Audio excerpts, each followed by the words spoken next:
গায়ক ও অভিনেতা তাহসান খানের বিয়ের খবরে এই মুহূর্তে সামাজিক মাধ্যমে যেন চলছে তোলপাড়। হবে নাই বা কেন, তাহসানকে বলা হয় জাতীয় ক্রাশ। তার বিয়ের খবরে ভক্তরা তাই বলাবলি করছিল যেন গানের কথার মতোই নতুন জীবনসঙ্গীকে পেয়ে চাঁদের আলো পেয়েছেন তাহসান।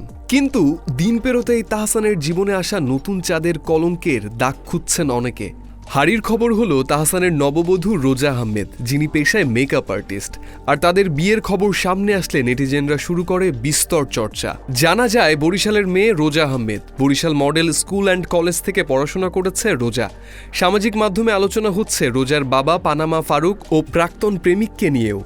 গণমাধ্যমে দেয়া এক সাক্ষাৎকারে রোজার প্রাক্তন প্রেমিক ফায়াজ বেলাল দাবি করেন তার সাথে রোজার 9 বছরের প্রেম ছিল, আর তার থেকে প্রায় 15 লক্ষ টাকা হাতিয়ে নিয়েছে তাহসানের বর্তমান স্ত্রী রোজা।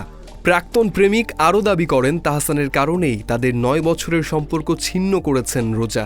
আমাকে তো ভাই 9 বছরের টাকা দিয়ে চলে গেছে। তার বিদেশ যাওয়ার সময় 15 লাখ টাকার মতো আমার কাছ থেকে নেওয়া হয়েছে। 1 মাস আগেও ফোন দিয়ে আমার সাথে সব প্যাচ আপ করতে চাইছে। ব্রেকআপের রিজনও তাহসানই ছিল। তবে এ বিষয়ে এখন পর্যন্ত রোজা আহমেদ বা তাহসানের কোনো মন্তব্য পাওয়া যায়নি।